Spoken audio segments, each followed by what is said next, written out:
Hi students, and welcome to today's live IELTS class. My name is Adrian and I am streaming to you live from beautiful Victoria here on the west coast of Canada. I hope everybody is having a good start to their week. You're staying healthy, you're staying strong, you're staying productive, optimistic, and happy. Hi Akshay, Yuvi, Ali, Emdadul, Arjun, Nguyen, Angel, good to see many students in the class. Welcome members. Hi Hans, hi Fadil. Good to see our chat moderator in the class, Carolina, as well. Welcome everyone. In this class, we are looking at IELTS Speaking Part 1. We're going to talk about how to start your speaking interview with a Band 9 score. This lesson is presented to you by aehelp.com. That's academicenglishhelp.com, as well as IELTShelp.com. That's generalieltshelp.com. Now, this is a speaking class, so make sure to speak lots. Repeat what I say. Copy my intonation, my pronunciation, my fluency as much as possible. So make sure to speak and repeat. Copy questions as well as answers. When you hear new words, write them down. Make a vocabulary list. It's a great way to study. All right, everyone. While we wait for a few more of your peers, our websites look like this. This is our academic IELTS website here with the blue background. You can click this big red button to join our premium package. It's a one-time payment for lifetime access, and it doesn't really cost much at all, so well worth it. We are a British Council IELTS Registration Center and certified agents, so you're in good hands with us. General IELTS looks like this at gieltshelp.com. Again, click that big red button to join our premium package there. To follow us on Instagram, just look for IELTS_AEhelp and GIELTShelp. Of course, you can get our apps as well. And if you have any questions, send me an email to adrian@aehelp.com. I will gladly answer. Hi, Paulo. Hi, Ali. Good to see more of our students, our members joining in. We've got a full week of classes for you today, starting with today's class, and then we'll have more classes tomorrow and on Friday and Saturday as well.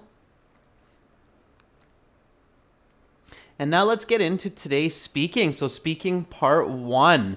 The speaking interview of the IELTS exam, for those of you who are unsure, it roughly takes about 12 minutes. It's a 12-minute face-to-face interview. Sometimes they're doing it through computer these days. In many cases, they're doing it face-to-face with an examiner who is either a native speaker in most cases, and in some cases, a non-native speaker who has an exceptionally high level in the English language. So be ready for different kinds of accents when you go for your speaking interview.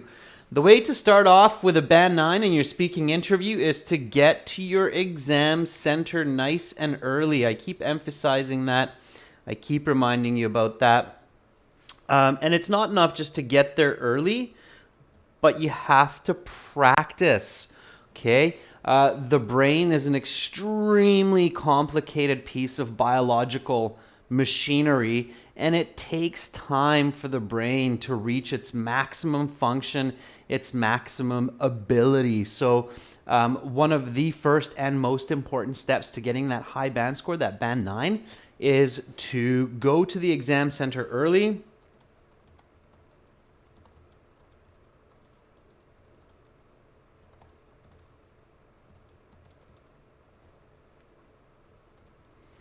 And make sure to practice your English with others before your interview. Okay, so practicing your English with other candidates or with some other people before your IELTS speaking interview is definitely going to help you to get a better band score because it will help you to improve your fluency and your thinking in English, and it will also help you with something else. What else will it help you with? So when you go to the IELTS exam center early, you find some other candidates, you introduce yourself, you ask them to practice a little bit of English with you, you show them some questions, some practice questions for the speaking, and they say, hey, okay, yeah, let's sit down, let's practice a little bit. That's going to really improve your what? Adam Tang says that will also help to improve your confidence. That's right, Adam, 100%. Yeah.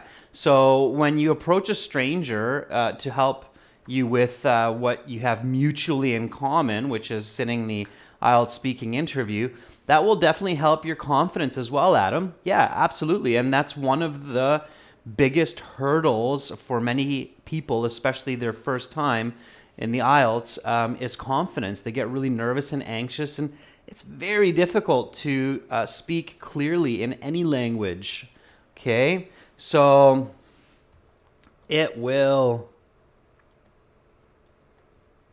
also help you to be confident. Okay, so that's the other big reason that you want to do that.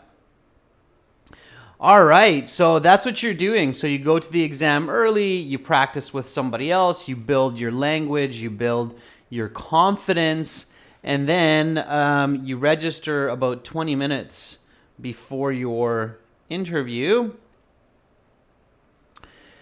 And you get called into the examination room. The examination room is a nice quiet room with the examiner. They'll be there, they'll be waiting for you. And then they're going to introduce the exam first. So they'll say, welcome to the speaking portion of the IELTS exam. My name is Adrian. I will be your examiner for this part of the test. It has 3 parts. I will give you instructions for each. It's candidate number 97312. We are conducting this exam in San Francisco at 14 o'clock. Now we shall begin. Okay. Oh, and sometimes the examiner might look a little bit grumpy. Sometimes they might be very smiley. They usually should be kind of serious, just like a job interview. Okay, that's the way they should be. But they're human. Your goal is to get a high band score. Do not worry about the affect, means the emotions of the examiner. Okay, be professional, be yourself. That's what's important, okay? And then the examiner will likely ask you, before anything, because they have to have proof of your identity. So the first question they will ask you is, may I see your identification? So they will ask for your identification. Now, right away, from this very first question, think complete, fluent answers, okay? All right? Hans, the interaction, if you do it through the computer, will be stable. The computer-based exam is still done at an exam center where they guarantee a stable connection. If by some very rare chance it's not a stable connection in the computer-based speaking interview, you will get to redo it. Okay, they will not take that mark away from you. Okay, so Angel says, here's my passport, which I used to register for this exam 2 weeks ago. Please have a look. Angel, watch your grammatical mistakes. Okay, so from the very first question,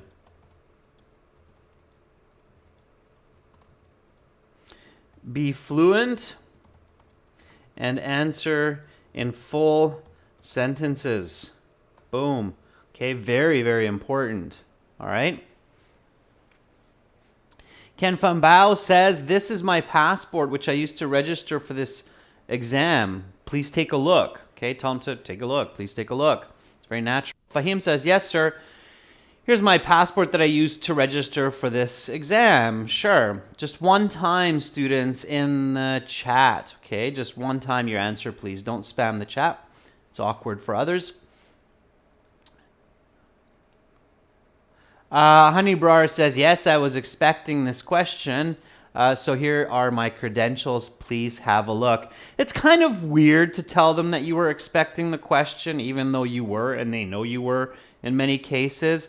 It's a bit awkward to tell them that. So I wouldn't do that. I was wondering when a student would actually say that, but I wouldn't do that personally. So we all are expecting some of these questions like, what is your name? But it's weird to say, oh yeah, I knew you were going to ask me that. So don't say that. That's kind of, yeah, that's a good point, and I've never touched on that, but you should not say, even if it's true, I was expecting that you would ask me that. Okay. It's true. While this is true, it is awkward to express this. So I wouldn't. Okay.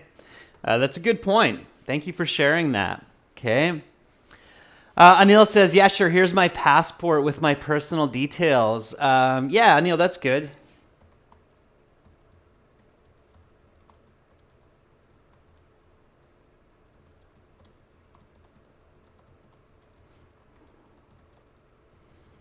Okay. So repeat after me. May I see your identification? Yes, sure. Here's my passport with my personal details. Please have a look. Okay, so give it a full sentence. Do not just say yes, sure, and then hand the passport. That's awkward. Okay. All right. I don't know about you, but when I'm traveling, even when I go through customs and the customs officer asks me for my passport, I usually say something a little bit more than just yeah, sure. I go, yes, of course, here it is. Please have a look. Or yes, definitely, just give me a moment to show it to you. So I always say something a little bit more even there. So definitely say more during your speaking interview. Okay, so the next question that you are going to be asked is, what is your full name? And again, use this opportunity to give a full sentence answer.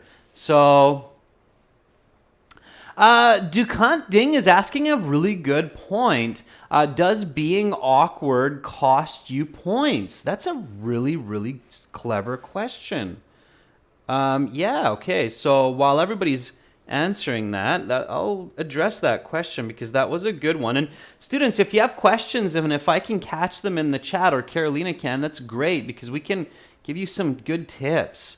So that was a really good question. Does being awkward cost you points in the speaking? And the answer there, okay, and again, as some of you may know, my background comes from psychology, and in psychology we study a lot of these different parts of human emotion and interaction and communication, and being awkward does cost you potentially some marks indirectly. So the examiner is not going to say something like, ooh, that's really awkward. That's going to cost you some points. Okay, but indirectly it does because it can lead to incoherence, lack of fluency, okay, and unnatural language. Okay, so when we create awkward statements or awkward situations, even think about it in your own language. It can kind of lead two people into the situation of like, what are you saying? What are you asking? What did you? What was that? Okay, what? So it kind of does lead to these kinds of like, everybody's looking around in the room kind of situation, and you want to avoid that. Okay, so being awkward, although might not be a language mistake, can be a communication mistake. Okay, so it can. All right.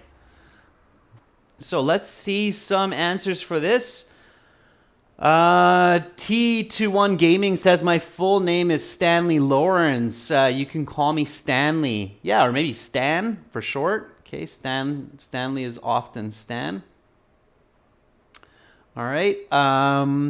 Leah says my family name is Urunbayeva and my given name is, please just call me Leah. Okay, so your given name is Leah, obviously. All right. AR Miha says my full name is Jidan Ahmed. You can call me Jidan. That's my nickname. Doesn't sound like your nickname. It sounds like your actual given name. Don't make mistakes in the introduction of your name, okay? That's really awkward, and a Band 8, Band 9 student would never, or candidate would never make a mistake introducing who they are. A nickname is not your authentic given name. A nickname is an adopted name, okay? So,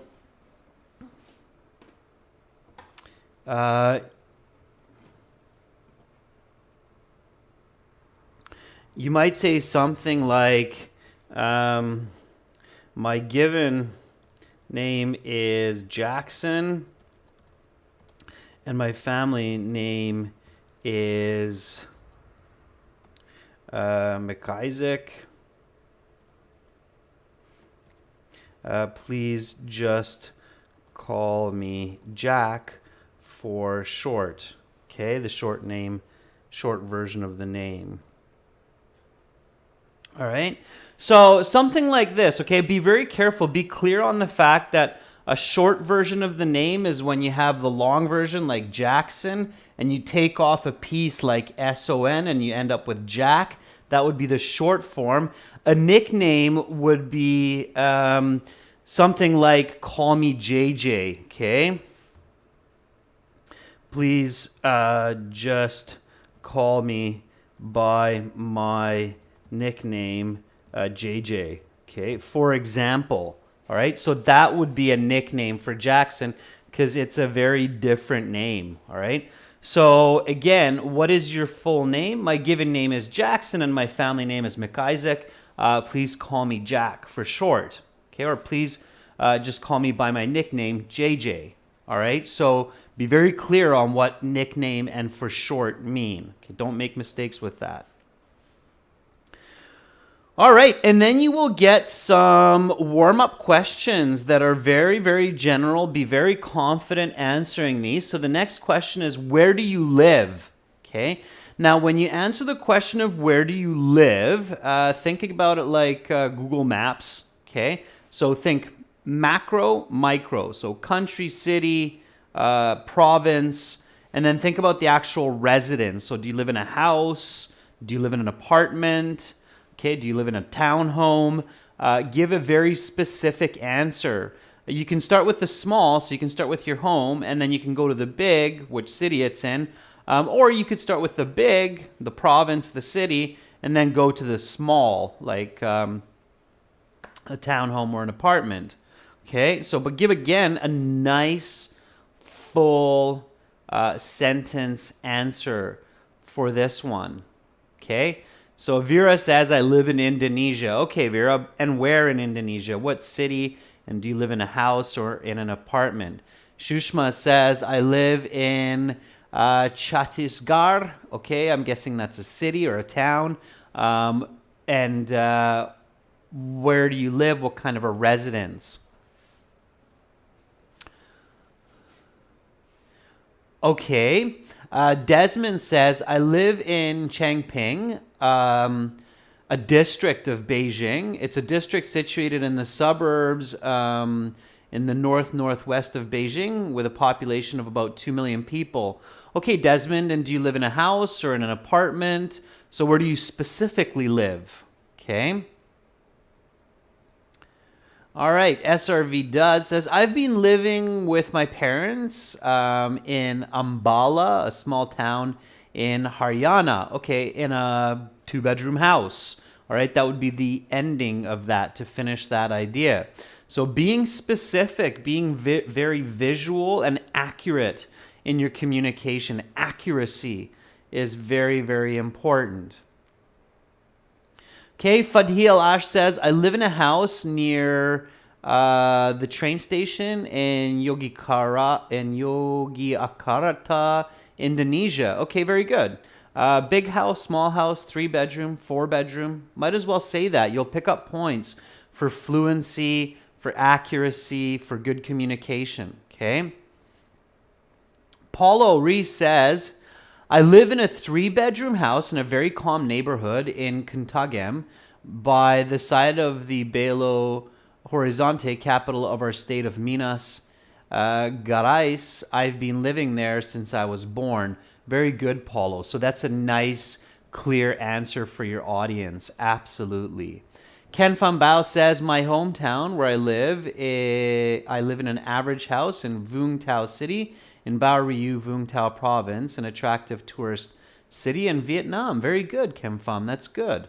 Okay, that's nice. Watch your grammar a little bit, but overall quite good. Muaz Abdallah says, I live in a suburb located on the northern side of the capital city of Khartoum in a 2 bedroom house. Very good, Muaz. That's exactly what we're looking for. So I live in a 2 bedroom, 3-story townhome in the heart of Victoria, which is the capital city of the province of British Columbia. Okay, so again, giving clear, accurate details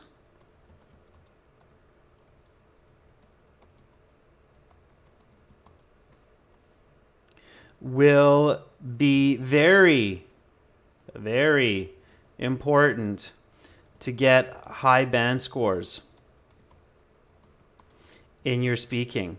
If you give general answers, it's virtually impossible to get those band 8, band 9 answers, okay? So you really have to focus on giving details, okay?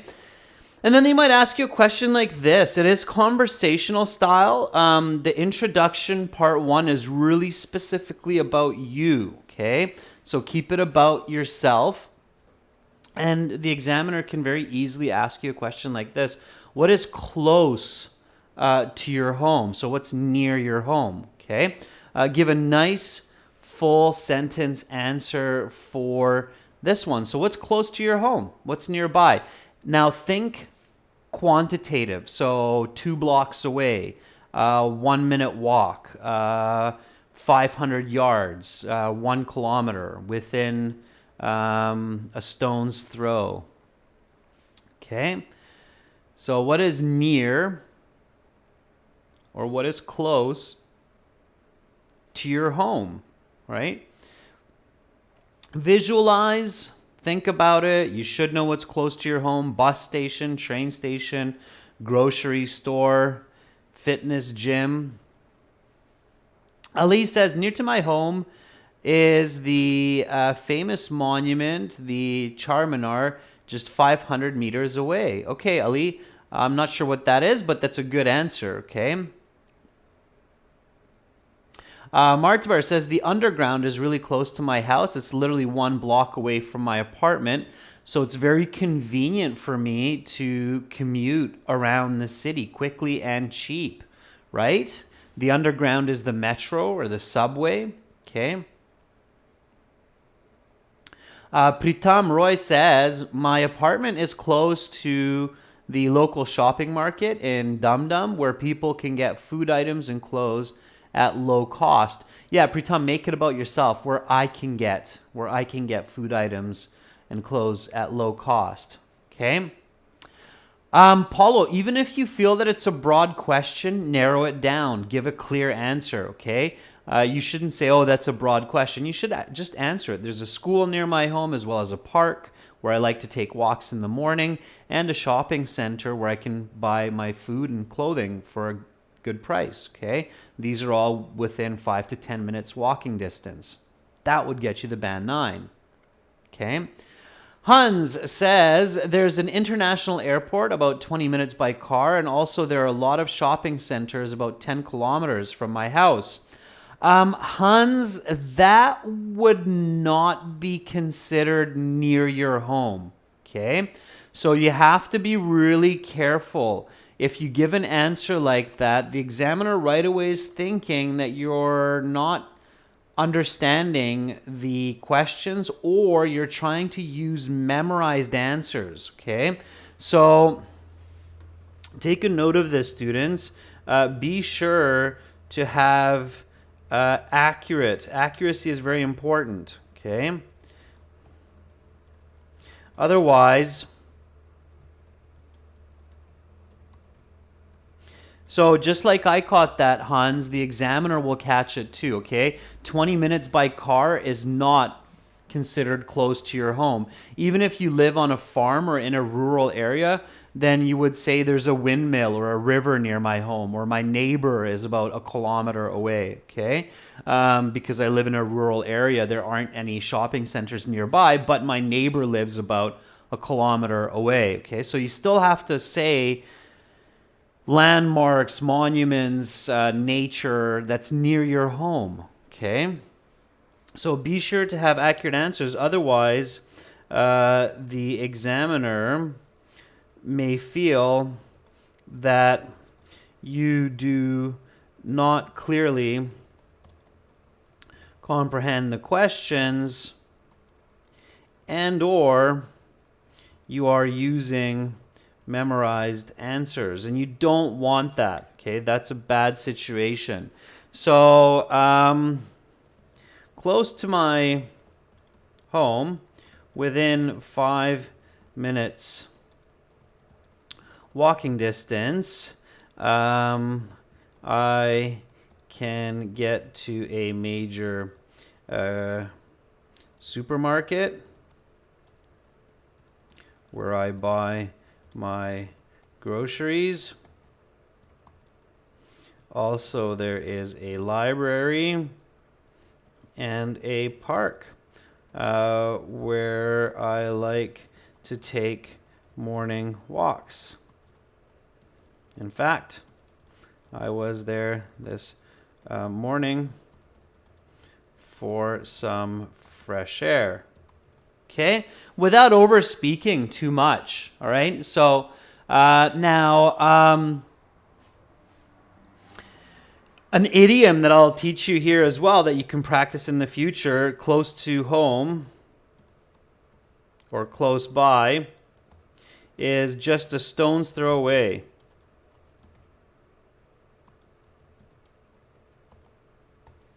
Okay.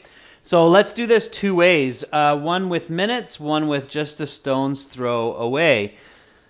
So repeat after me, okay? What is close to your home? Near my home, within 5 minutes walking distance, I can get to a major supermarket where I buy my groceries. Also, there's a library and a park where I like to take morning walks. In fact, I was there this morning for some fresh air. Okay? I'm changing this to near my home because the question is close to. So I'm trying to paraphrase that to have more lexical resource. So one more time, what is close to your home? Near my home, just a stone's throw away, I can get to a major supermarket where I buy my groceries. Also, there's a library and a park where I like to take morning walks. In fact, I was there this morning for some fresh air. Good. Now you're on a roll. Now you're showing fluency, clarity, complexity, accuracy. These are really what are needed to get those high band scores. Okay? All right. And then the examiner will introduce the specific yet general topic of part 1. And they might say something like, let's talk about dogs and cats. Okay, it's a common topic, dogs and cats, pets around the world. And it's all about you. Okay, you. So your answers should be, for part 1,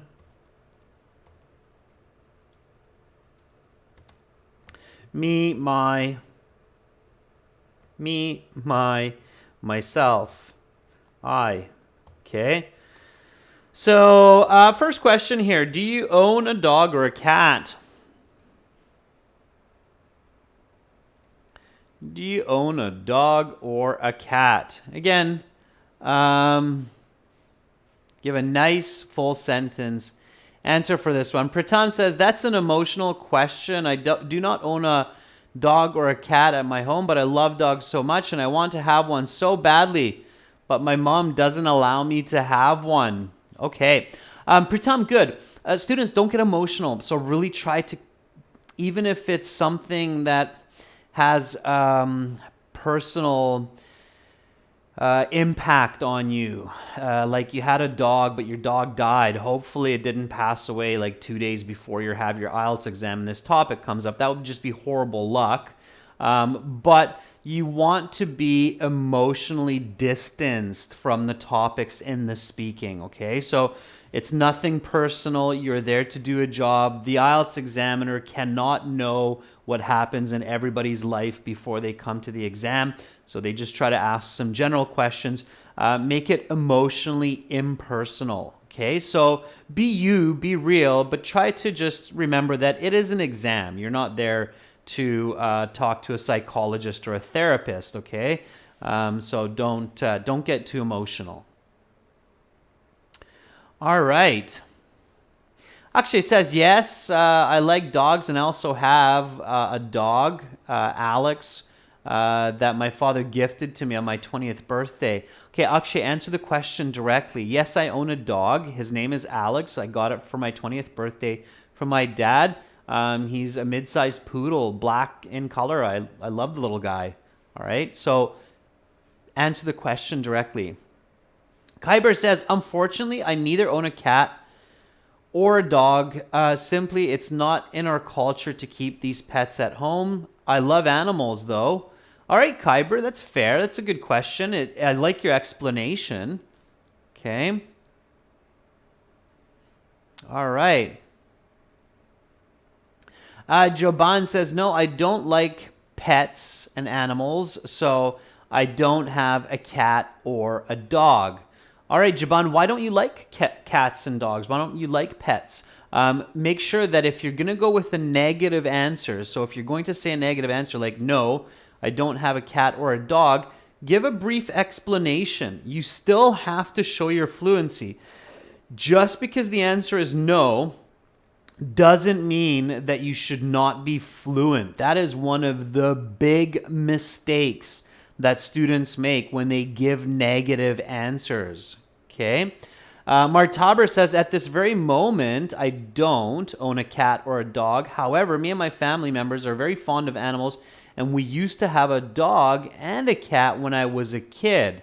Okay, what were their names, Martaber? Yeah, very good, right? So that's a nice, clear explanation.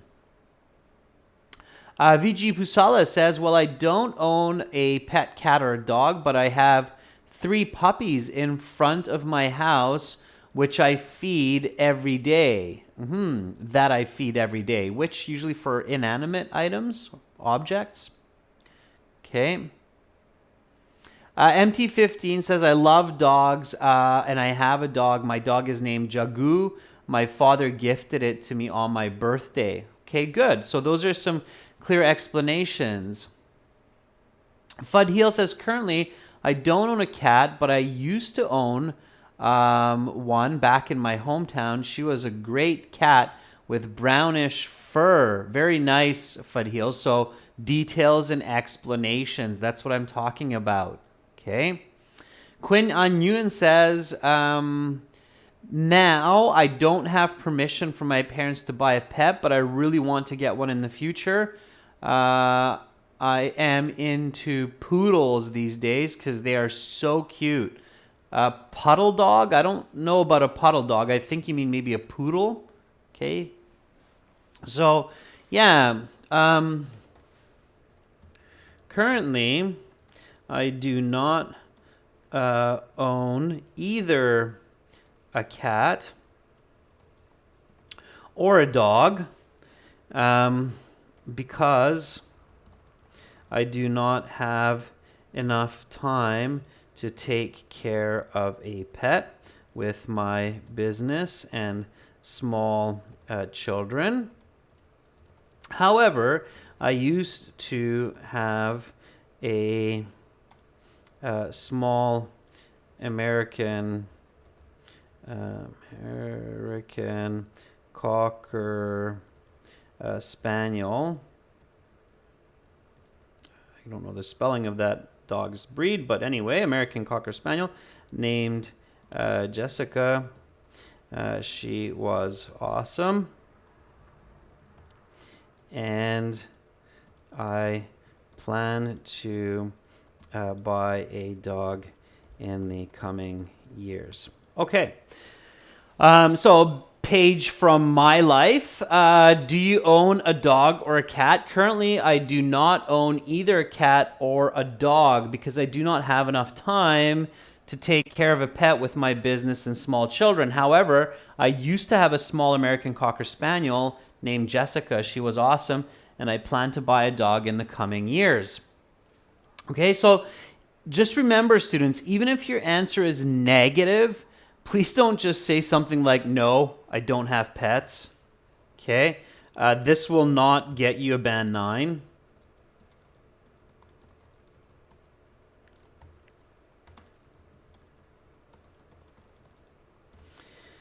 Okay, at the minimum, you must explain your answer. Okay, so because I am allergic to cat and dog fur or animal fur. Okay, ... I start to sneeze, swell up, turn red. Okay, so you have to give some kind of an explanation so that the examiner can go, oh, okay, there's some lexical resource, some grammatical range and accuracy, fluency. Otherwise, they don't know that. Okay, you have to show them that. They're not mind readers. Okay, let's get into some more questions here. So next question, which do you like more, dogs or cats? Okay, again, nothing personal. Don't make it into a vicious debate about which are better. Just go with one, go with the flow. Give your answer, explanation, and example. Okay, so which do you like more, dogs or cats? Okay, Pritam Roy says, I like dogs over cats because I feel dogs are cuter, more helpful, and more loyal. And the most important factor about dogs is they never betray their owners, just like humans. I don't know about humans, Pritam, but unlike humans, right? Humans tend to betray each other probably more often than dogs do.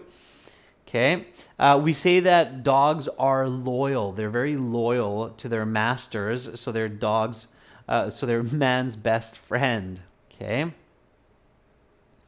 Joban says, I like dogs the most because I personally believe that dogs are very faithful towards their masters and people feel secure when they have dogs.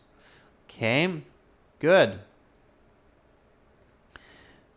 Let's see some more. Rebel 1 says, without a doubt, I would love to own a cat as I can relate to cats with my personality. They are lazy and do not require a lot of outside time as they tend to stay at home and lounge most of the time. Lounging is like when they're just laying there, licking themselves and doing not much, but just chilling out. So they're lounging. Think about the lounge in a hotel, okay?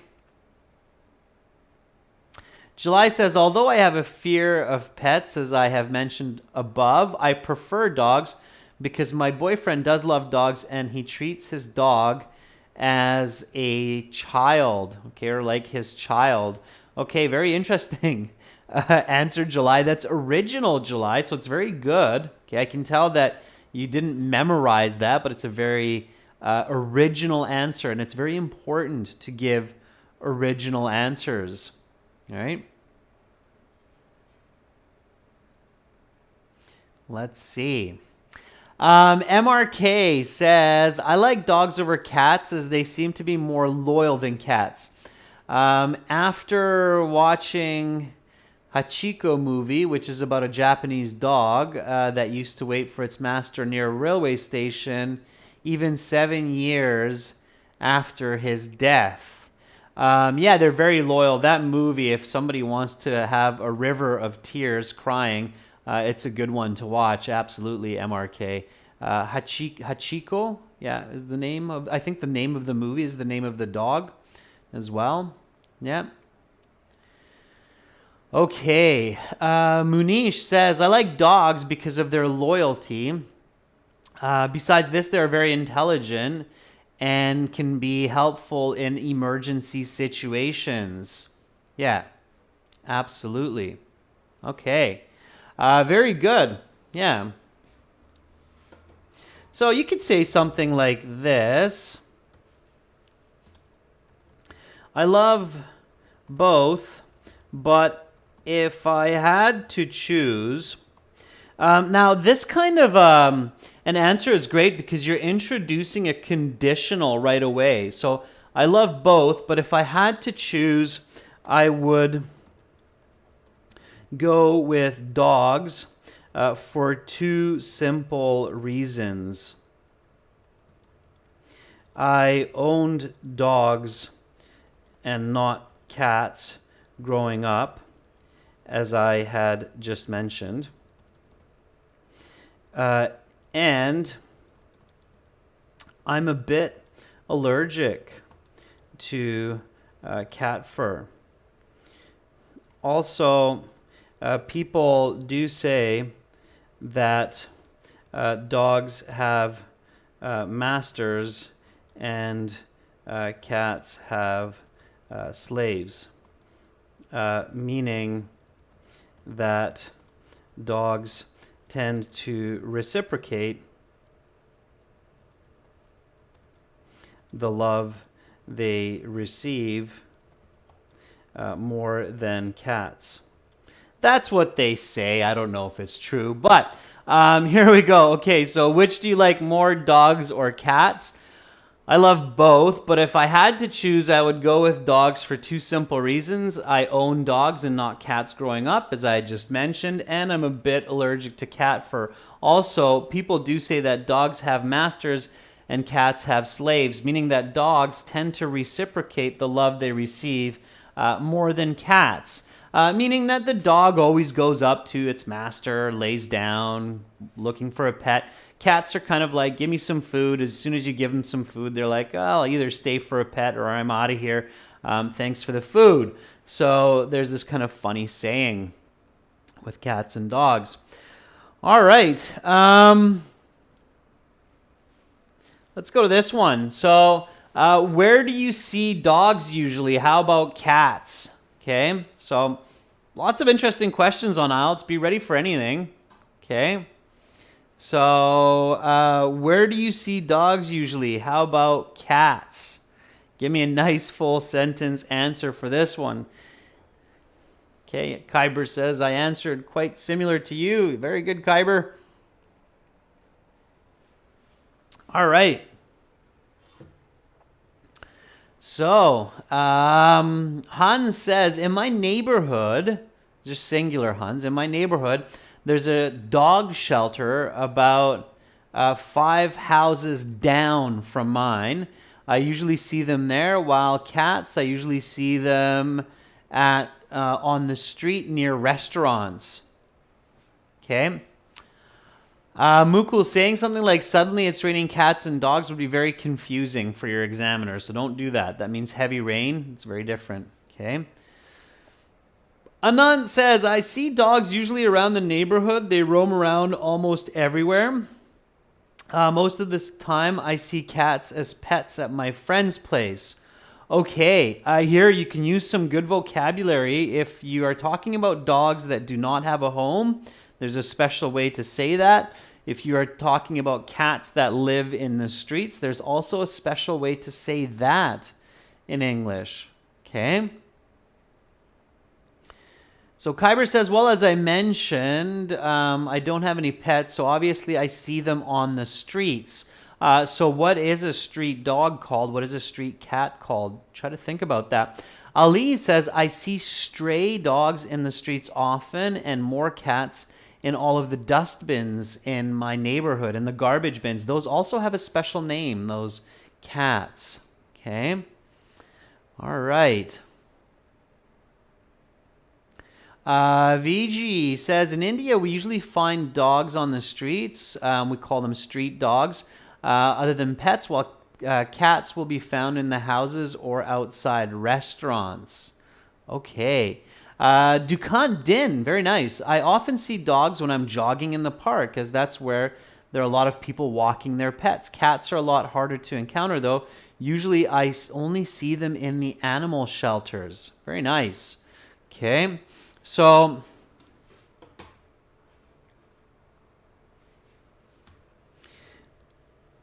I often see people walking their dogs on the street near my home or in the park where I took my morning walk.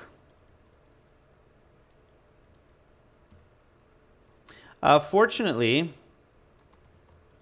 there are virtually no stray dogs in Victoria, but there are some alley cats that I come across every now and again when I'm out early in the morning. Okay. So here we go. Where do you see dogs usually? How about cats? I often see people walking their dogs on the street near my home or in the park where I took my morning walk. Fortunately, there are virtually no stray dogs in Victoria, but there are some alley cats that I come across every now and again when I'm out early in the morning. Okay, so dogs that don't have owners that kind of wander around in the streets, they're called stray dogs. Okay, and in most parts of Canada, that's very, very rare. We don't really have stray dogs. People do not put dogs out on the street. And cats that kind of live on the streets are usually called alley cats. Okay, so stray dogs and alley cats. Remember those collocations. A Band 8, Band 9 candidate would know those words. Okay, all right. Okay, so here we have some more questions. Why do you think dogs like chasing cats? If you could train a dog to perform a trick, what would it be and why? Have you ever owned a dog or a cat? Can you tell me about it? Okay, so some more questions there for you. You can practice with other students on our websites for those questions. When you create a student account, you can create a student account for free and log in. You will find this student partner speaking button in the website. You can click on that and then start speaking with someone, and you'll usually find somebody chilling out, waiting here, lounging, waiting for somebody to practice their IELTS speaking. It's absolutely free. You can video or audio chat. We have Obin and Mohammed in here right now. So that's where you can practice these remaining questions if you'd like. I'm out of time for today. Again, definitely visit our websites, aehelp.com for academic IELTS. We've got lots of goodies in there for you, computer-based practice exams. We've got full course, lesson videos, audio CDs, much more. For general IELTS, definitely register here. It's gieltshelp.com. It's specific to general IELTS. Thank you, Eugene, for all those wonderful emojis. Much love back at you, Kyber. Okay. That's it for today. Reza, if that part's not working for you, the speaking part, it might be because you have limitations for chat servers like Skype or WhatsApp in your region of the world. You're very, very welcome, everyone. Have a lovely rest of your day. Tomorrow I will be back with some reading for members, and we'll have listening part 1 and 2 for everyone tomorrow as well. So see you all tomorrow.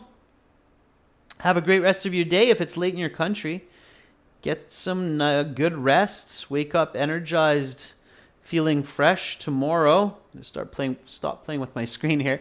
I'm Adrian. I'm signing out from the beautiful garden city of Victoria here on the west coast of Canada. Bye, everyone.